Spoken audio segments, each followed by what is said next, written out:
주중에 제가 오늘 말씀을 우선 이렇게 공독할 우리 전권이와 또 우리 교인들에게 다 보내드렸습니다. 꼭 암송하라 이 얘기는 아니었고요. 전권이는 근데 제가 이렇게 카톡을 보냈더니 암송을 하겠다고. 근데 암송을 하다가 은혜를 받고 공독으로 바꾼 것 같습니다.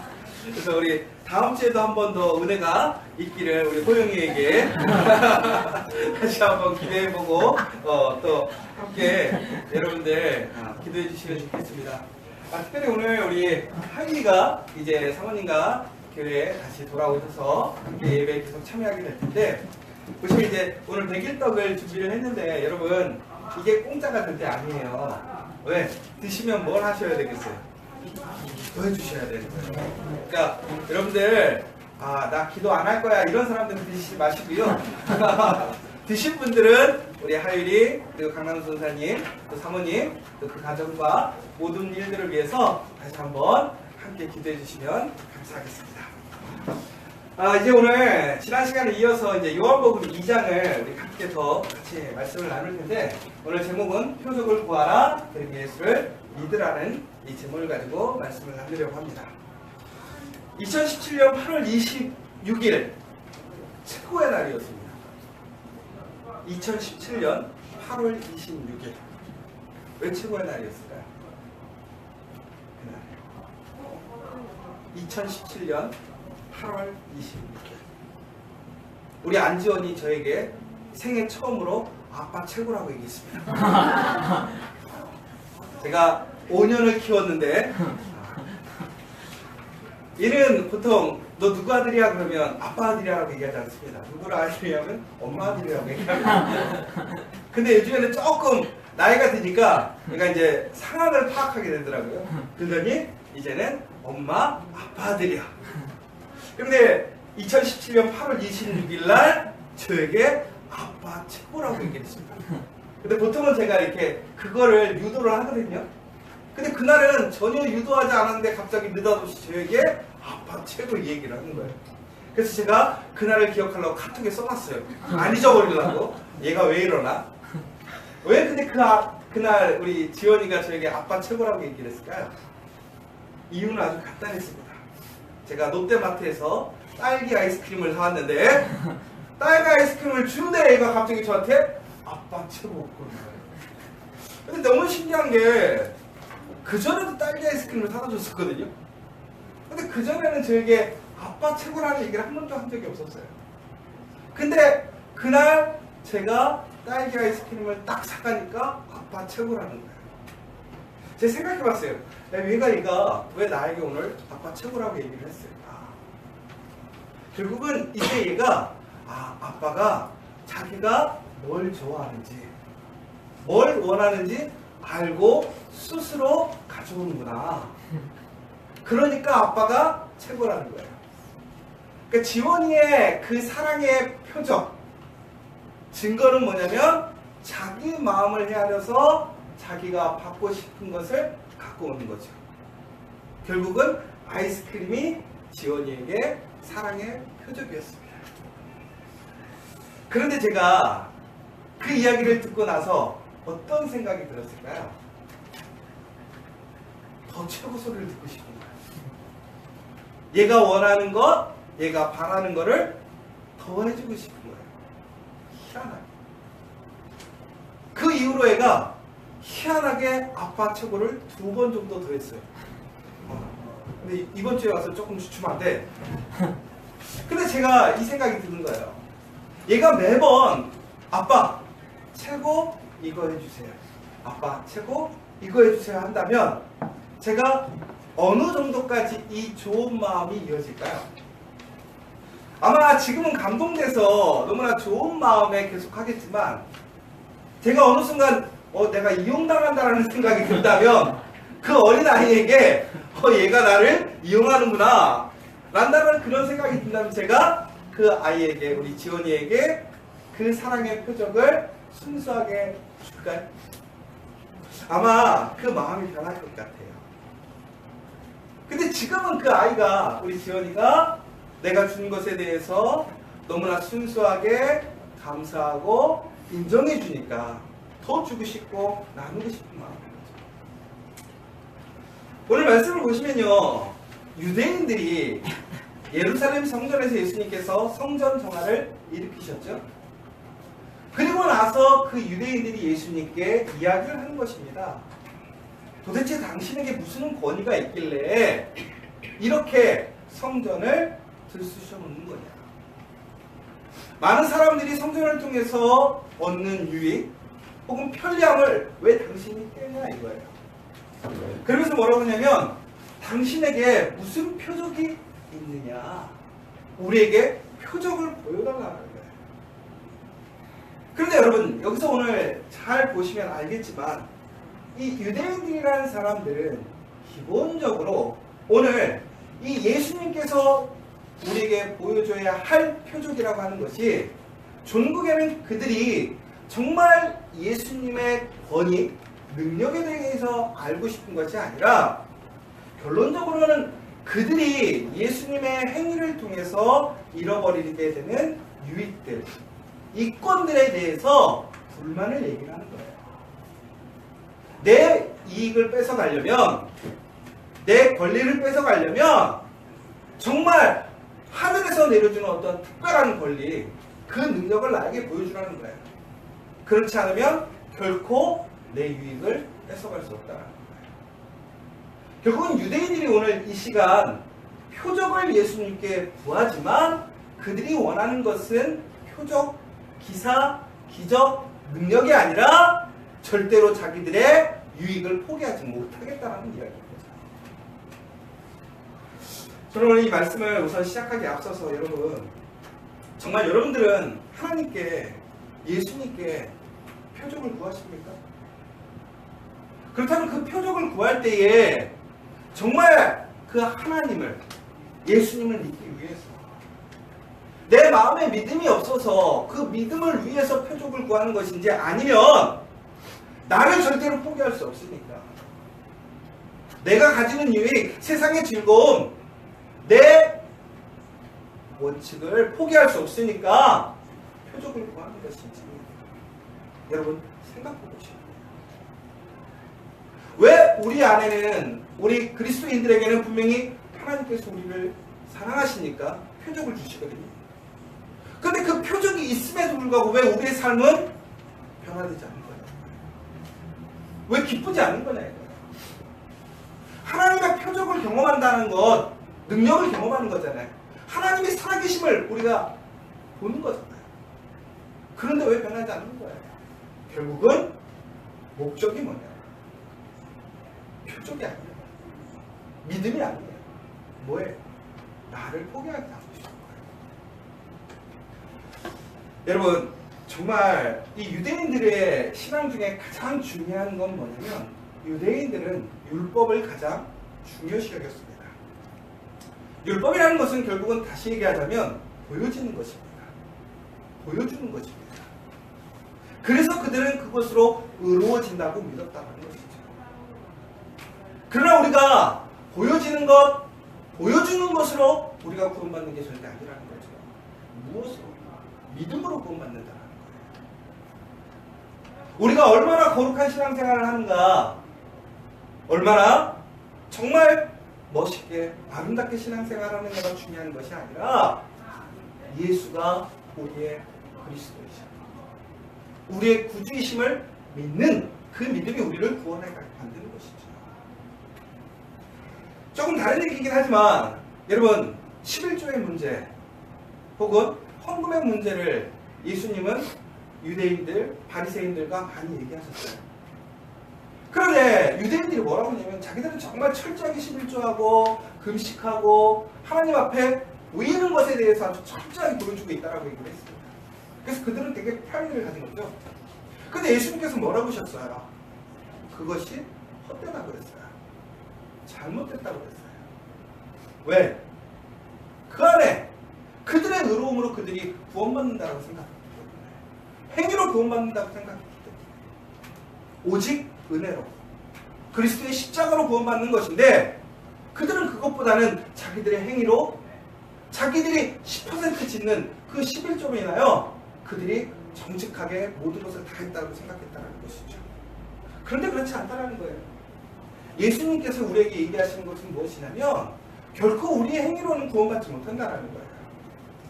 오직 우리는 하나님께서 우리를 사랑하시는 독생자 예수 그리스도의 그 보혈의 능력으로만 구원받을 수 있다는 거예요. 그렇기 때문에 우리가 해야 할 것은 뭐냐? 보여지는 신앙, 보기를 원하는 신앙에 머물러 있지 말아야 된다는 거예요. 그런데 여러분, 그러면 여러분 오늘 다시 한번 생각해 보세요. 이 표적을 구한다라는 거, 표적을 구해야 돼요, 말아야 돼요? 표적을 구해야 돼요, 말아야 돼요? 우리가 성숙한 성도라면, 성숙한 그리스도인이라면 내가 예수를 믿는 사람이라면 표적을 구해야 돼요, 말아야 돼요? 근데 성경에 보세요. 많은 사람들이 표적을 구했어요. 하나님의 거룩한 선지자들, 왕들, 그들이 믿음이 흔들리고 하나님의 뜻을 분별하기 어려울 때 뭐라고 했냐면 표적을 구했어요. 여러분, 정말 여러분의 믿음에 그 중심이 흔들리고 내 마음에 확신이 서지 않을 때는 여러분 표적을 구하십시오. 그것이 죄가 아니에요. 오히려 표적을 구하는 것이 하나님의 은혜에 참여하는 길일 수도 있어요. 왜 그러냐면 우리가 이사야서 7장 10절에서 25절, 이게 지난달에 우리가 함께 했던 큐티 내용입니다. 그런데 그때 여러분이 잘 아시는 것처럼 아하스 왕, 유대의 아하스 왕이 유대 왕 중에 너무나 악한 일을 하게 됩니다. 그러므로 어떻게 하죠? 아람과 이스라엘이 연합해서 어떻게 했습니까? 이 유다를 공격하는 겁니다. 왜? 아수라의 연합을 깨지 않고 자기들과 함께하지 않는다는 거예요. 바로 그 상황에서 하나님은 이 아하스에게 뭐라고 하시냐면 너는 내 하나님이 여호와께 한 징조를 구하래. 이게 무슨 얘기냐면 하나님께 표적을 구하라고 얘기를 하는 겁니다. 잘 보세요. 이 아하스라는 사람은 유대 왕 중에서 가장 어찌 보면 불의한 사람입니다. 그의 할아버지, 아버지, 그의 자식과 비교하자면 철저히 우상을 숨겼던 사람이고요. 자기의 자녀를 산제사로 이방인들이 하는 그러한 불의한 행동들을 했던 사람이 바로 이 아하스라는 사람입니다. 그런데 이 아하스가 하나님 말씀에 순종하지 않고 아름답지 않아요. 그런데 그에게 하나님께서 뭐라고 그러시냐면 너가 표적을 구하라는 거예요. 왜? 네가 그 믿음이 흔들리니까 하나님을 보고 그 믿음을 챙기라는 거예요. 여러분, 하나님은요 믿음이 있는 사람에게 표적을 주시는 것 맞죠? 그러나 믿음이 없고 믿음이 흔들린 사람들에게도 어떻게 하신다는 거예요? 표적을 주시길 원하신다는 거예요. 그럼 왜 하나님께서는 이 아하스 왕에게 표적을 주셨는가? 하나님께서는 유다에게 약속을 하셨어요. 어떤 약속을 하셨죠? 그 가문의 그 집안을 지키시겠다는 약속을 하셨죠. 그러면 그 집안을 지키시겠다라는 하나님의 약속이 흔들림 없음을 이 아하스에게 이야기해 주는 거예요. 그러면서 뭐 하라는 거예요? 아수르도 믿지 말고 북이스라엘 혹은 애굽 두려워하지 말고 오직 하나님만을 믿고 의지하라는 거예요. 그런데 그 믿음이 흔들린다면 표적을 구하라는 거예요. 그런데 뭐라고 했냐면 이 아하스 왕이 나는 결코 하나님을 시험하지 않았겠다. 성경에 보면 하나님 시험하지 말라고 되어 있거든요. 어찌 보면 이 아하스가 하나님 앞에 아주 신실한 것처럼 얘기하지만 그의 이야기는 결국은 오늘 우리가 처음에 봤던 유대인들과 마찬가지예요. 하나님에 대한 기대가 없어요. 묻고 싶지 않은 거예요. 본인의 생각에는 아수르와 연합해서 지금의 관계를 지키고 오히려 세상적인 방법, 인간적인 방법으로 지금의 현상을 돌파해야지. 그러니까 신앙과 삶이 다른 삶이에요. 그가 그렇게 하나님 구하지 않겠다는 거예요. 그러면 하나님께서 굳이 그에게 표적을 보여주실 이유가 없잖아요. 증거를 보여주실 이유가 없잖아요. 그런데 하나님께서 이 아하스에게 표적을 보여주십니다. 어떤 표적을 보여주셨습니까? 13절에 보면 이사야가 이르되 다윗의 집이여 원하건대 들을지어다 너희가 사람을 괴롭히고서 그것을 작은 일로 여겨 또 나의 하나님을 괴롭히려 하느냐? 그러므로 주께서 친히 징조를 너에게 주실 것이라. 보라, 처녀가 잉태하여 아들을 낳을 것이요 그의 이름을 임마누엘이라 하리라. 여러분 이거 되게 근데 아주 엉뚱한 얘기예요. 이게 잘 보세요. 아하스가 하나님을 믿지 않아요. 하나님을 의심해요. 하나님께서는 그에게 믿음을 주시려고 하나님이 살아계심을 확증해 주시기 위해서 표적을 주시겠다고 하는데 어떻게 하는 거예요? 표적을 안 구하겠다는 거예요. 그러자 하나님께서는 이사야 선지자를 통해서 어떻게 해요? 아하스에게 표적을 보여주셔요. 그러니까 표적 구하지도 않고 안 하겠다라는데 하나님께서 굳이 가서 보여주라는 거예요. 그러면 이때 이 아하스에게 필요한 표적은 뭐예요? 뭔가 북이스라엘과 아람이 싸움이 나가지고 혹은 뭐 질병이 나가지고 그들이 쳐들어오지 못한다든가 아수르가 갑자기 그 사람들을 친다든가 우리가 생각하는 표적 그 능력은 그런 거 아니에요? 그런데 오늘 하나님께서 이 아하스의 불순종에 아하스의 그 믿음 없음의 행동에 대해서 반응하셨던 모습은 어떤 거예요? 바로 예수 그리스도가 나올 거다 이거예요. 이 시대 후에 몇백 년이 흘러야 예수님이 나오는 거예요. 여러분 그러면 이게 이 사람들한테 아하스에게 무슨 의미가 있어요? 여러분 정말 이런 거랑 똑같은 거예요. 여러분들 삶이 너무나 공고하고 어려워. 문제가 생겼어. 재정적인 문제가 생길 수도 있고 우리 자녀의 문제들이 생길 수도 있어요. 학교에서 갑자기 무슨 문제가 생겼어. 하나님 정말 이것에 문제를 좀 해결해 주세요. 하나님 이것이 하나님의 뜻이라면 어떤 증거를 보여주세요. 근데 하나님이 응답해 주시는 거예요. 뭐라고 그러냐면 예수님이 오실 거야. 그것도 몇백 년 후에. 이게 표적이에요? 이게 증거예요? 근데 여러분 너무나 놀라운 것은 이게 증거였어요. 표적이었어요. 왜? 하나님이 이스라엘에 한 약속이 깨지지 않았어요. 유대의 왕을 통해서 이스라엘을 구원하시고 그 가문에 결코 한 번도 유대의 왕이 아닌 사람이 앉지 않게 하시겠다는 하나님의 약속이 어떻게 된 거예요? 성취됩니다. 이어져서 천국에는 예수께서 이 땅에 오셔서 만왕의 왕, 구주가 되시고 이스라엘을 구원하시는 역사가 일어났잖아요. 지금 당장 해결책이 아니지만 하나님의 약속은 분명히 성취되었어요. 표적이 증거가 되었어요. 그런데 우리는 어떻게 하는 거예요? 하나님이 주시는 그 표적을 이해하지 못하는 거예요. 당장 내가 원하는 답이 아니라면 그것이 표적이 아니라고 생각하는 거예요. 아니에요. 하나님은 표적을 구하는 사람에게 지금 당장 내가 이해할 수 있고 원하는 그 표적을 보여주셔요. 더 나아가서는 내가 이해하지 못하고 응답받지 못한 것이라고 생각할 때도 하나님께서 이미 우리에게 응답하셨다는 것을 믿으시라는 거예요. 결국은 뭐예요? 표적을 구하면 하나님은 주신다는 거예요. 내가 이해할 수 있는 표적을 주시기도 하지만 동시에 내가 이해할 수 없고 내가 전혀 바라볼 수 없는 그 표적까지도 주시더라는 거예요. 바로 유대인들에게 오늘 예수님께서는 뭐라고 얘기하시냐면 내가 46년 동안 너희들이 지었던 성전을 며칠 만에 3일 만에 이렇게 했습니다. 똑같은 얘기예요. 표적을 보여주라고 했더니 말도 안 되는 얘기를 아직도 성전을 짓고 있는 그 예루살렘 성에 대해서 어떻게 3일 만에 그 모든 것을 헐고 세울 수 있겠느냐? 그러나 이들이 왜 예수님의 그 표적의 능력을 보지 못했어요? 왜 그렇죠? 결국은 그들에게는 믿음의 눈으로 그 표적을 볼 수 있는 그 영의 눈이 없었다는 거예요.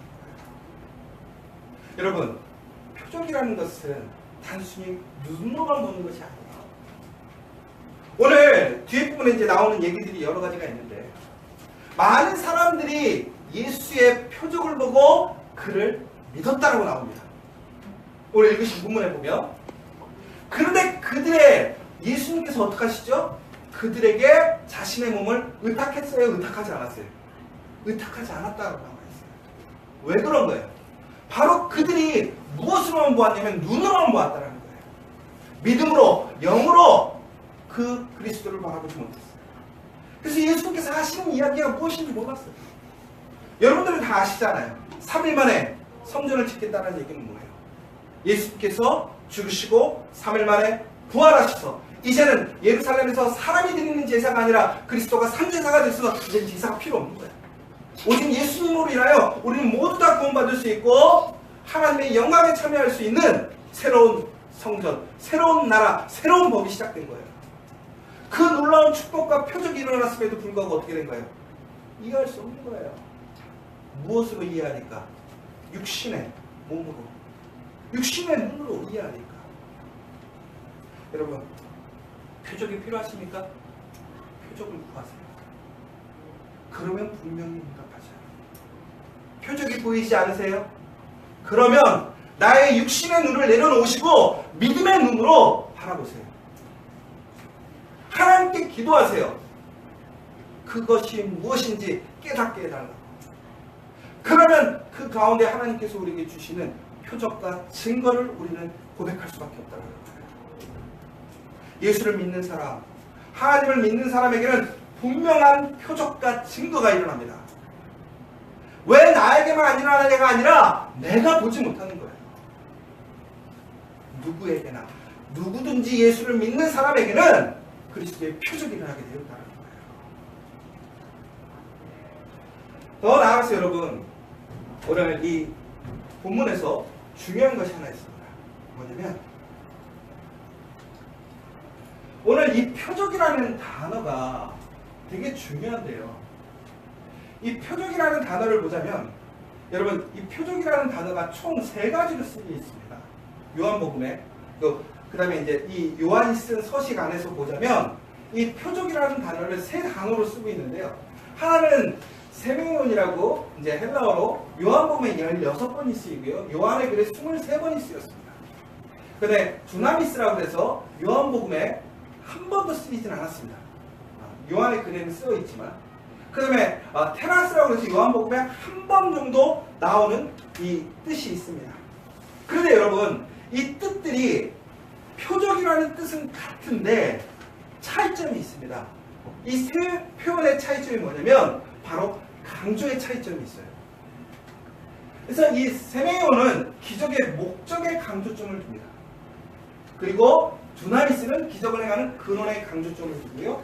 그 다음에 테라스는 기적이 벌어지고 났을 때 사람들의 반응에 강조점을 두고요. 그런데 여러분 보세요. 이 요한복음에 16번이 나오는 것이 세메온이라는 거예요. 오늘 본문에서 나오는 이 표적이라는 얘기도 결국은 이 세메온이라는 이 헬라어가 쓰여 있거든요. 그러면 결국은 이 표적이라는 것은 결국은 무엇에 포커스가 있는 거냐면 기적 자체가 아니라 뭐예요? 기적의 목적에 강조점을 두고 있다는 거예요.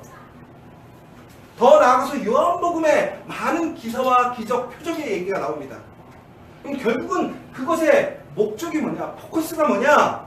그것은 기적 자체가 아니라 그 기적을 일으키시는 예수 그리스도를 바라보는 목적이 중요하다.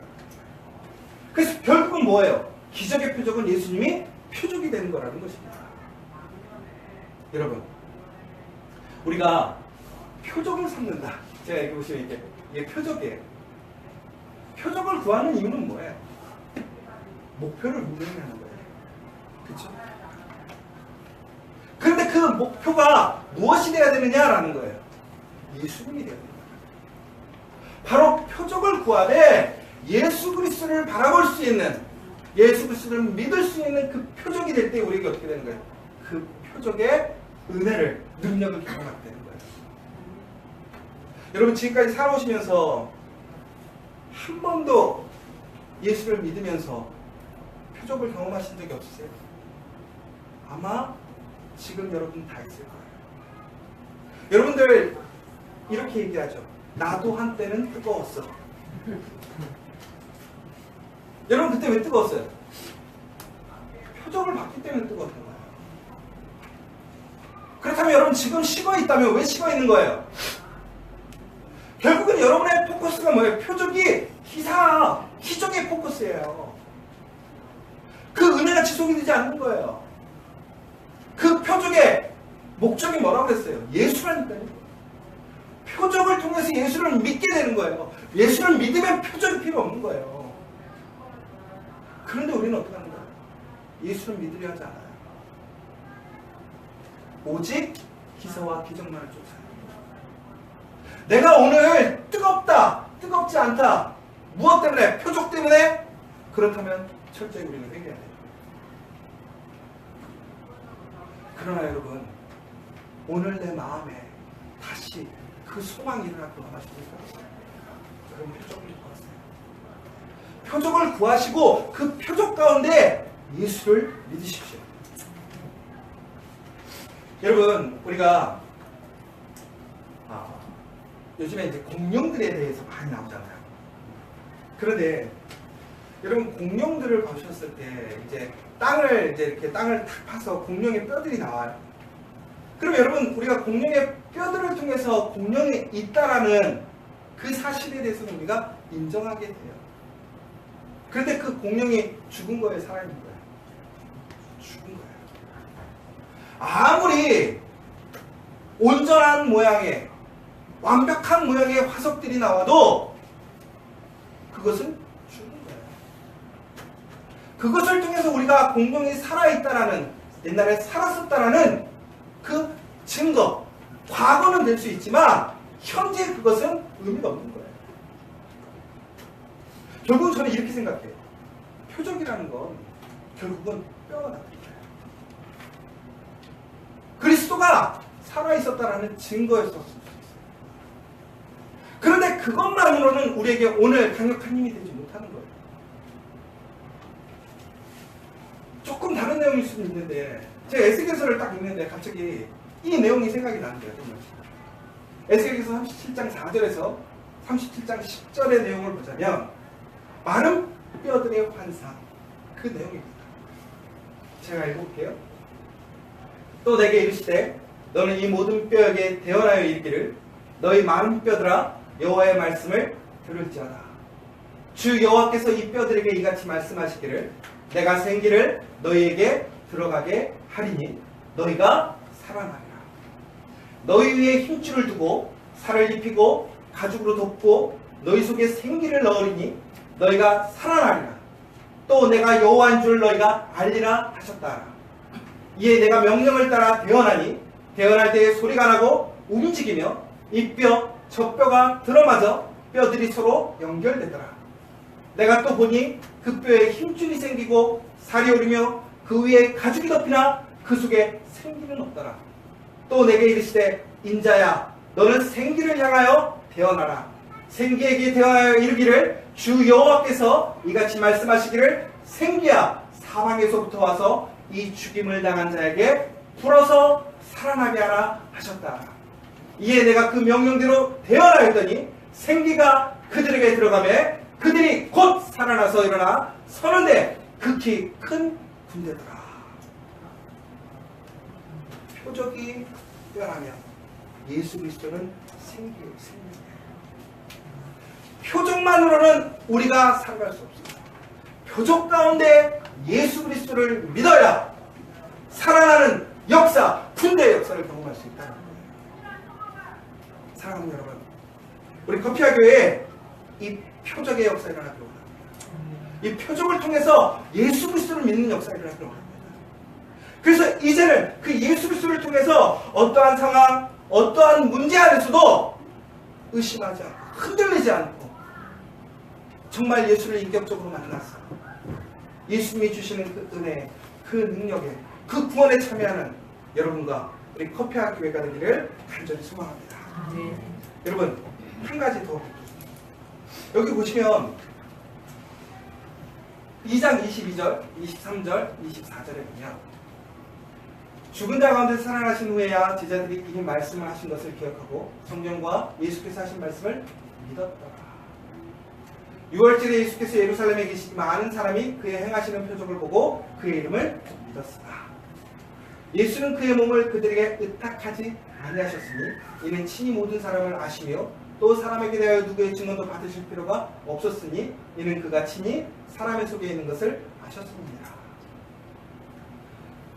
여러분, 많은 사람들이 오늘 결국에는 이 예수님의 표적을 통해서 그리고 시간이 지난 다음에 예수를 믿게 됩니다.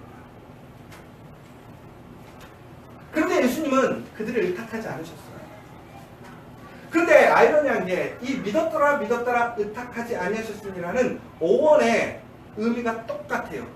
믿었다라는 오원의 똑같은 의미가 믿었더라 믿었더라 의탁하지 않았다. 의탁이라는 게 믿었다라는 거와 똑같다는 거예요. 그러니까 결국은 이게 무슨 얘기냐면 예수님께서 사람들을 의탁하지 않았다라는 건 다시 얘기해서 사람들이 믿지 않았다라는 거예요. 왜 믿지 않는 거예요? 의탁하지 않았기 때문에. 믿지 않았기 때문에.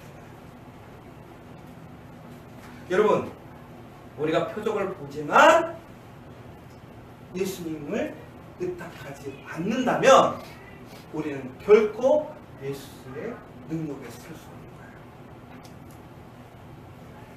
내가 믿으면 그리스도를 의탁할 수밖에 없어요. 믿지 않으면 의탁하지 않아요. 예수님도 믿으면 의탁하시지만 믿지 않으면 의탁하시지 않아요. 사랑하는 여러분, 표적이 중요한 게 아니에요. 믿는 거예요. 그러면 어떻게 되는 거예요? 예수님이 우리를 믿으시는 거예요.